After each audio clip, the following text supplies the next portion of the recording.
alternatiba da, ezta? Guk Zabiren hildotik bai, pentsatzen dugu, pentsatzen genuen, krisi energetiko baten gaudela, ezta? Eta krisi energetiko hori luzatuko dela. Eta pentsatzen dugu irtenbide bakarra, hau etorriko dana izango da desaskunde bat. Derrigorrezko desaskunde bat. Orduan hori etorriko da, nahita, ana nahiez.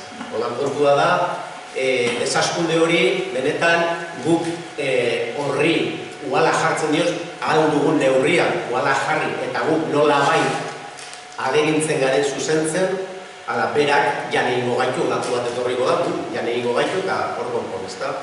Orduan guk pentsatzen genuen, horretarako nola bai eredu bai soziala, baina eredu energetiko aldatu behar zala, ezta? Eta guk egiten genuen apostu bat, desaskunde etorriko da, baina bitartean nola bai bultzatuko ditugu energia berriztagarriak.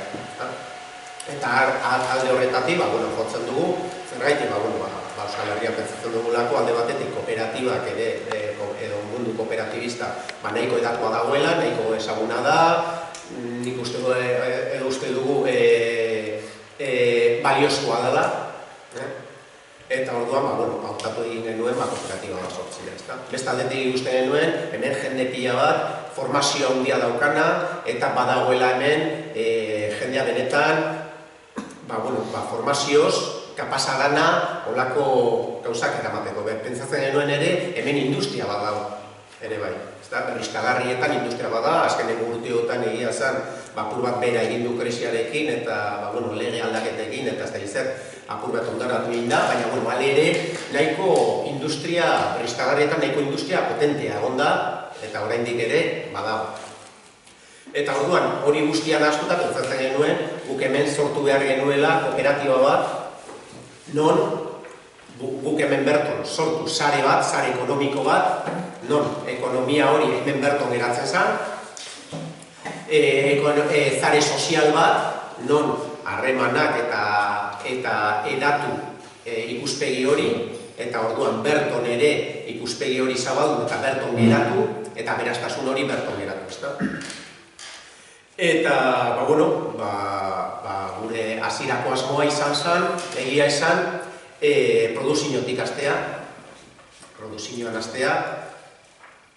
baina legea hor tartean sartu zen, eta orduan ikusi genuen gure proiektu guztiak ez diela ateratzen, eta orduan beste bide bat jorratu genuen, eta esan zen komerzializazioa. Komerzializazioan, basoen energia ere bat zegoen, urte batzu lehenago hasita, baina nik uste dut ere beste bide bat jorratzen zuen inguruetan, pentsatzen dut berdintxu edo pentsatzen dugula, baina beste bide bat jorratzen zuela, ezta? Eta orduan, gure hildoa zen, nolabait energiaren bidetik, energia berriztagarrien bidetik, nolabait ere beste eredu sozial baterantz ere joatea, ezta? Eta esaten genuen, eta ja kontu energetikoan sartuko ginateke, nolabait, nola gaur eguneko eredu energetikoa oso iluna da. Ez dakigu ere zehazki guk erosten dugun adibidez gaza benetan zenbat kostatzen duen. Ez dakigu elektrizitatea berak zenbat balio duen. Guk edo gobernuak edo pentsatzen du, edo enpresek esaten diote hainbestekoa balio duela eta eurek onartzen dute, behin eta berriro eskatzen ari da auditoria bat egiteko, jakiteko benetan presio hori olakoa da, eta oraindik ez da egin. Pentsatzen dugu oso konzentratua dela, konzentratua ekonomikoki, esan nahi dute nuklear bat egiteko, hor diru ez dago guztion esku horretan parte hartzea, baizik eta enpresa handiek, kapitala handiek eta finantziero handiek kapital hori daukatenak dira, eta orduan, pentsatzen genuen, kontrara, nolabait hori herritarrengana jo behar dugula, ezta? Konzentratu ere esaten dugu, puntu batetik sortzen den energia kopuru handi bat, eta gero banatu egiten da beste leku guztietara, ezta? Pentsatzen dugu, kontrako izan behar dela, hau da, distribuitu izan behar dela, banatu izan behar dela, ezta? Konsumitzen den lekutik alik eta hurbilen egon behar dela. Eta, horretan ere, beste onura batzuk egongo lirateke, ez da. Pentsatzen dugu ere, ez dela batere demokratikoa. Eta nik uste dut ikusten dela, birakarietan, eta bar, nola potere ekonomikoak, nolabait potere politikoa ere kontrolatzen duen.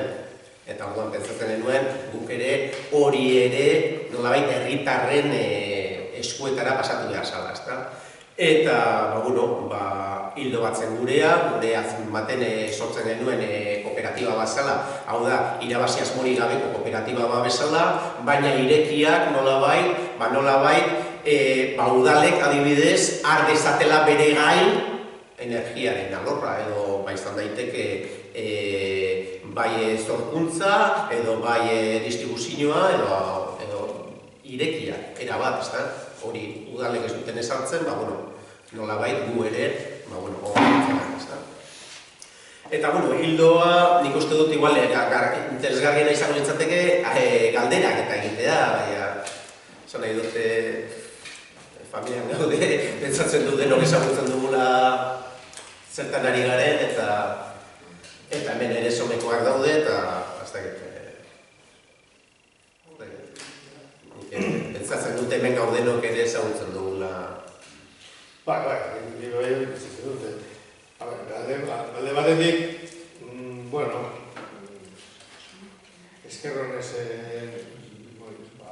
etorri zaren dut Iñakina kametu gartzena, eta ezagutzeko guretarra. Gaur telefono segin duen nire zabinekin, guk ezagutu genuen gia pasan urtean, publikatu zen beste, eta Martin eta Bio, eta ziginen pasatzen, energia lorrean ekologizan marzen dauden guztiei, baina,